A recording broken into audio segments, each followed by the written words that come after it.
Hallelujah. एक बार फिर आप सबके सामने परमेश्वर के जीवित कलाम को लेकर परमेश्वर ने आने की कृपा किया। धन्यवाद करते हैं परमेश्वर का।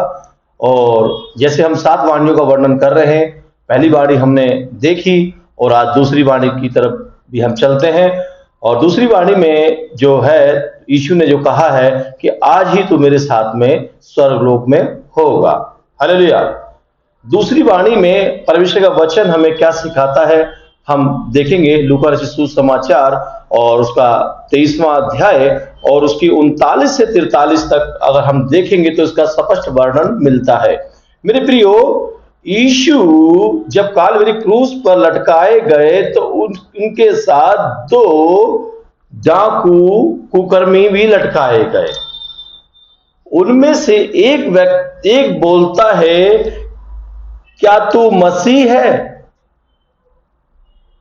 वो कहता है, क्या तू मसीह नहीं? तो अपने आप को भी बचा और हमें भी बचा। हालेलुया। और वही दूसरा कहता है, क्या तू परमेश्वर से नहीं डरता? दूसरे के मन को हम देखेंगे। आज दुनिया के अंदर, मनुष्य के अंदर परमेश्वर का डर बिल्कुल नहीं है। वो कुछ भी बोल देते हैं, वो अपनी ज़बान पर कंट्रोल नहीं कर सकते, वो कुछ भी बोल देते हैं, उनके अंदर डर नहीं है परमेश्वर का। और परमेश्वर का डर होना एक मनुष्य के अंदर बहुत जरूरी है मेरे प्रियो। मगर दूसरे ने जो कहा, क्या तू परमेश्वर से नहीं डरता? दूसरा इन शब्दों को ऐसे कैसे बोल रहा है, जबकि हम पढ़ेंगे तो दोनों ही दोष लगा रहे हैं मती के अंदर।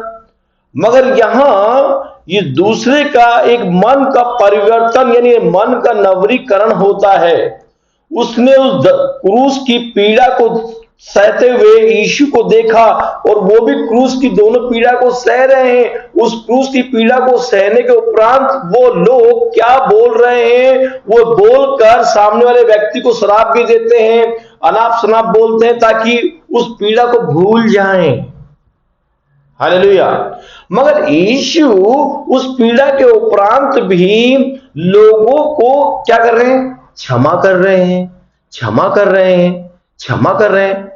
ये व्यक्ति देखता है और समझ जाता है कि जो हमारे बीच में है वो कोई साधारण पुरुष नहीं है, वो पापी नहीं है, वो तो निर्दोष है, क्योंकि उसने विटनेस दी है। हम तो अपनी गलती के अनुसार दंड पा रहे हैं, परंतु इसने तो कुछ भी नहीं किया, ये निर्दोष है। हालेलुया।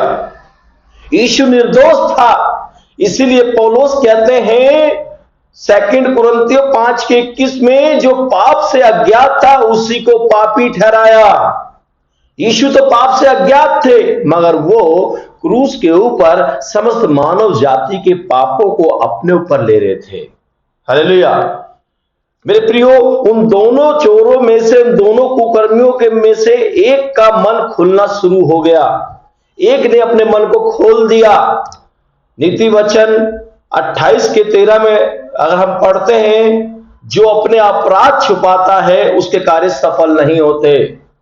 और बाइबल स्पष्ट कहती है, यदि हम अपने पापों को मान लें तो यीशु का लहू हमें सारे पापों से धोकर शुद्ध करता है।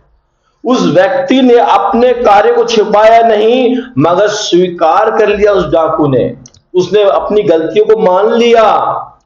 इसीलिए उसने परमेश्वर से कहा, हे यीशु, जब तू अपने राज्य में आए तो मेरी सुधि लेना। उसकी आत्मिक आंखें खुल गई कि यीशु का राज्य आने वाला है।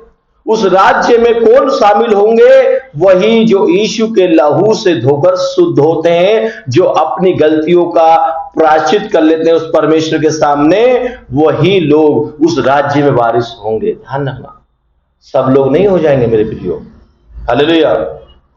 यीशु उस क्रूस पर भी उद्धार करने की सामर्थ शक्ति रखता है, क्योंकि परमेश्वर उद्धार है। मत्ती रचित सुसमाचार 1:21 में परमेश्वर उद्धार है, उद्धार करने के लिए आया है। उस क्रूस की अंतिम समय में भी परमेश्वर ने उस पापी का उद्धार किया। क्या किया? उद्धार किया। परमेश्वर आज भी कर सकता है। यदि हम कैसे भी हैं, अंतिम समय में अगर हमारे पहुंच चुके हैं, मगर हम उस अंतिम क्षणों के अंदर भी हम उस परमेश्वर को ग्रहण करते हैं, तो परमेश्वर हमें क्या करता है?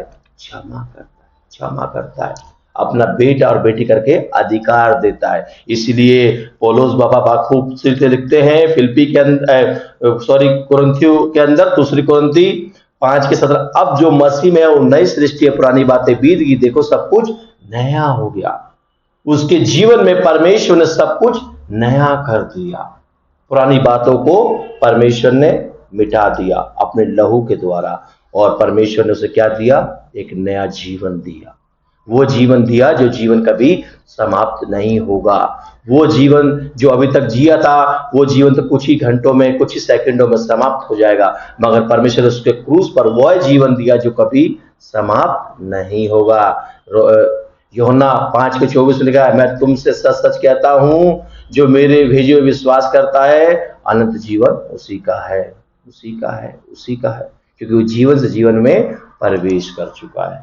मेरे प्रियो, विश्वास किया उसने और यीशु को अपने जीवन के अंदर ग्रहण किया, और उसने उस राज्य के अधिकारी हो गया जो यीशु का राज्य आने वाला है। आप और हमसे परमेश्वर वचन यही कह रहा है, हमें भी उस राज्य का अधिकारी होना है। हमें भी यीशु को पूर्ण हृदय से अपने जीवन के अंदर ग्रहण करना है। अंतिम समय में भी परमेश्वर हमें आशीष देने के लिए तैयार है। क्या आप और हम उस यीशु को पूर्ण हृदय से अपने जीवन के अंदर ग्रहण करने के लिए तैयार हैं? यदि हैं तो परमेश्वर आज ही, जैसे उससे कहा वैसे आपसे भी कहता है, आज ही आप उसके साथ में स्वर्ग लोक में होंगे। हालेलुया। इस वीडियो को ज्यादा से ज्यादा शेयर करें, लाइक करें और सब्सक्राइब करें, ताकि आने वाले समय के अंदर हम परमेश्वर के संदेश को, इन छोटी छोटी वीडियो को आप तक पहुंचाते रहेंगे। परमेश्वर आप सबको आशीष दे।